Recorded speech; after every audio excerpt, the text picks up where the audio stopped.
I used to think the Fujifilm X100V, its successors and predecessors would suit everybody, which is a bold statement, but that's what I really thought at the time. From more serious street photographers trying to get a grasp of the moment to your average consumer who just needed something to bring along day to day, an X100 seemed like a great choice. It had the quality of a higher end camera.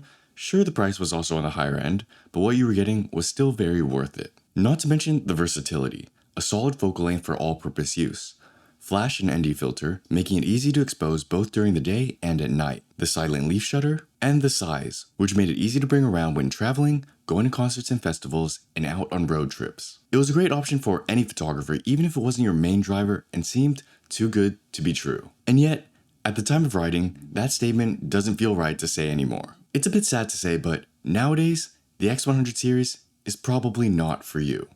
Here's why.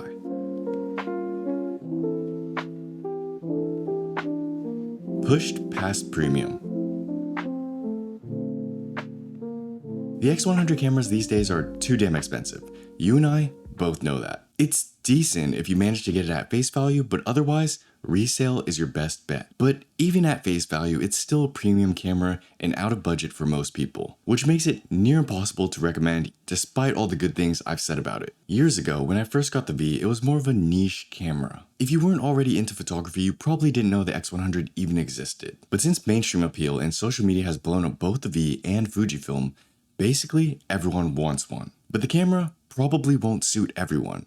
More on this later. Similarly, people have already cast judgments based on the fame and hype surrounding the camera, such that some people simply won't like the camera because it's overhyped, even if it's good. As if this wasn't bad enough, it's possible that tariffs might lead to a further increase in price and probably a lower supply. I'm not too clear of the details, but I heard that Fujifilm has even paused their US shipments temporarily, making the 6 a camera that's impossible to get at face value unless you're lucky or wait forever. This is a camera that's not simply premium, but pushed past premium. It doesn't just work well with all the bells and whistles and a nice design, rather you're paying extra for something else. The name, maybe. And what was once a camera made for enthusiasts, artists, documenters, street photographers, is now entering the echelon of collectors and fanatics. You might just like how it looks.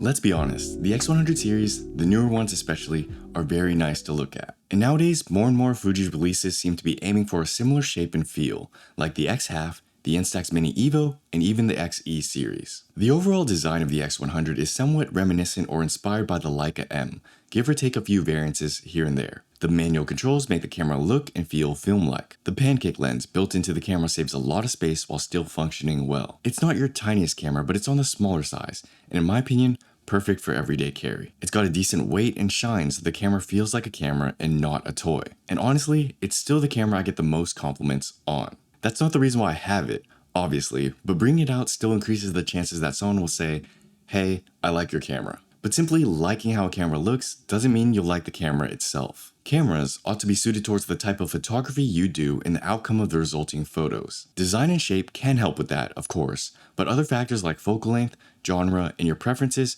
may not agree. If those don't match up, it's likely you'll have a harder time doing your photography and wondering why it doesn't work. Or you'll realize you can do what you want with much less. So if you really want this camera, make sure it also suits your photography needs and it's not just a fashion statement. Let's cover that. Understanding the X100.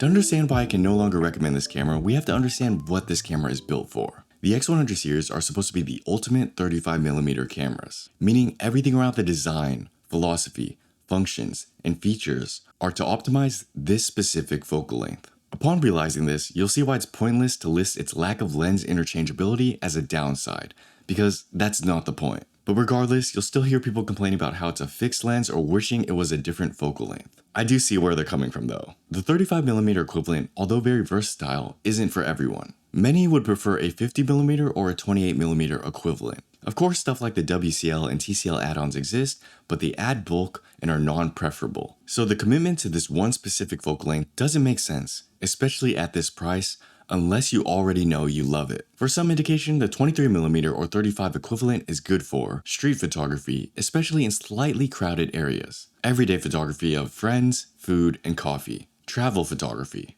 documentary or lifestyle photography. However, it's not suited for obvious things like tighter portraits, wildlife photography, astrophotography, and macro photography, and other things that are clearly outside of its range. But even within the realm of, say, street photography, there are other great focal lengths like the 28mm and 50 equivalents, which makes it hard to commit to the X100 because how do you know if the 35mm equivalent is suited for you?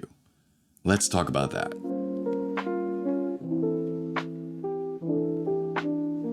Finding your focal length. The X100 cameras, although somewhat beginner-friendly, are probably not for beginners. Because after years of shooting, I've asked myself questions about how I'd relearn photography if I could, and in what way. And upon thinking about it, I think the best path is this. Step 1. Grab a cheaper camera with a solid standard zoom lens, like an 18-55. Step 2. Spend a lot of time familiarizing yourself with each focal length. Step 3. Invest in a prime lens of a focal length you enjoy, or a focal length you're weak at for the purpose of learning. Step 4.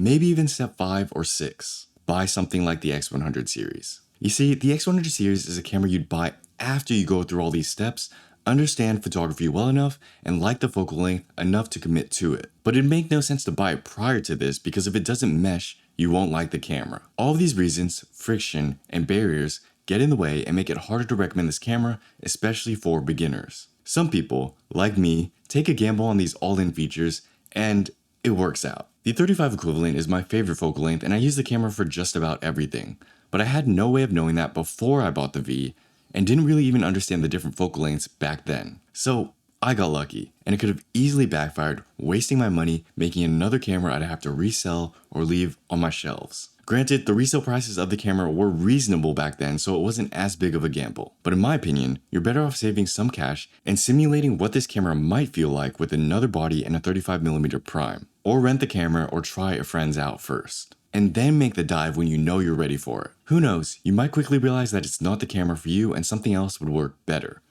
Let's explore some other options. Exploring other options.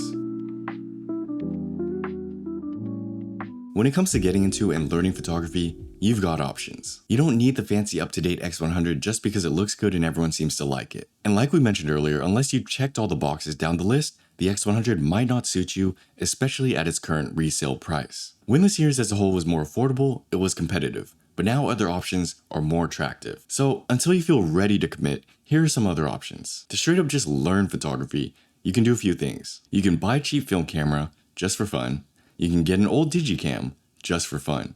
You can use the phone that you already have, or you can invest a few $100 into an older mirrorless camera, which are still good by the way, with a prime or zoom of choice. Use those until you begin to get a sense of what photography is, or just to scratch that photography itch. Now, to emulate an X100 series camera, you can use whatever camera you have with a zoom and only take photos at a 35mm equivalent. Or buy a 35mm equivalent prime. There's a new pancake one for the X mount coming soon that could simulate the X100 quite well. Pretend as if these are X100s and just take a bunch of photos. If you like it enough, an X100 could work for you. And if you want other fixed lens cameras, you can look into the Ricoh GR3 for a 28mm equivalent or a 40 equivalent, the Leica Q series for a premium full-frame 28mm equivalent, or the Sony RX1R series for a full-frame 35mm equivalent. These aren't by any means cheap, but can be a good alternative if you like the fixed lens style, but just want a different focal length or sensor size. I'd explore any of these options we mentioned earlier before getting an X100 series camera. And if you've gone through these options,